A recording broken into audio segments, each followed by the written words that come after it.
Hello and welcome to my channel where I've once again been reading weird fiction, which is a big surprise because that's what I often do.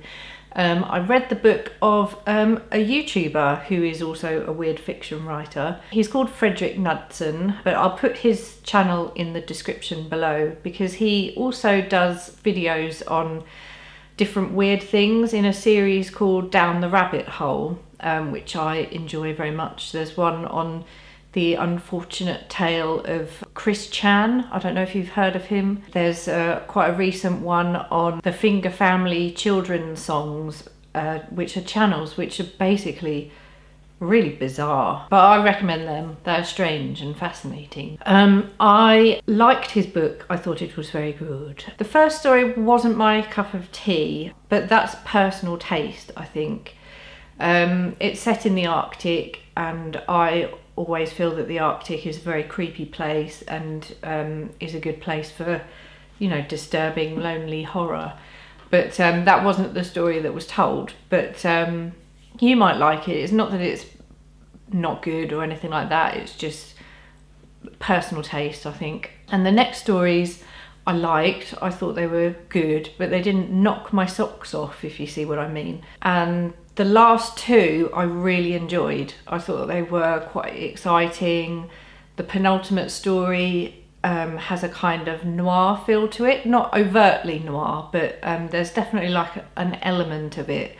And that one really gripped me particularly. And I enjoyed the last one as well. I felt like it had a real like Lovecraftian vibe. I feel that all the stories in this book are connected by the same idea, and I'm very interested in that idea, but I also kind of feel as if my soft human brain couldn't quite comprehend the ideas behind it. So perhaps once I read more of his stuff, I'll get more of an inkling into it.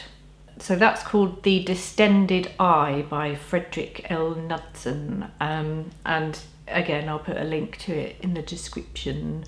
And the next one is called Mr. Wicker, and that's by Maria Alexander. I'm just going to show you the cover because it's very pretty. Look at that gothic beauty. One review said that it was like an angry Neil Gaiman, and I can kind of see what that means. It's quite a gothic story. It's about a horror writer who attempts suicide and ends up in hospital, and it's about her recovery, but she along the way is kind of haunted by a strange figure that she knows has something to do with her past, and he's called Mr. Wicker.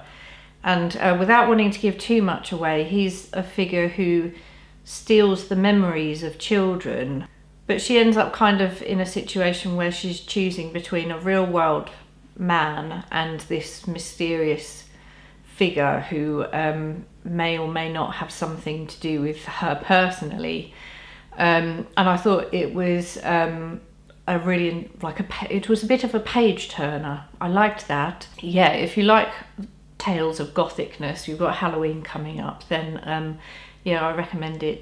It's very good, and I'm gonna have to see what else she's written. The next book is another collection of short stories called While the Black Stars Burn by Lucy A. Snyder.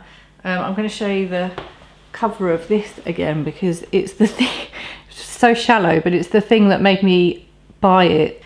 And these can be quite disparate stories, but all of them are strange in some way. The first one was kind of out and out fantasy. It wasn't particularly my cup of tea, but the rest of them I've really liked. There are science fiction ones, there are just strange ones, ones that turn out to be about ghosts. My favourite story was one where a lady opts to go out into space because she's not got very much for her down on the earth. So she's in a spaceship, and it's kind of a diary. It's done by her, I think it's her emails back home.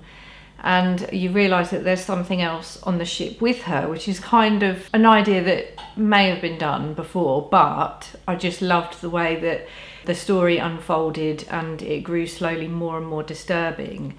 And at the end of it, I was kind of going, and I really loved it.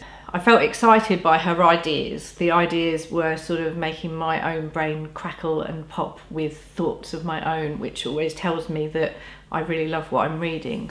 I recommend it. Okay, that's probably all for today. Let me know what weird stuff you've been reading lately, if any, or just leave me some form of comment below saying hello or some such thing. Okay, goodbye.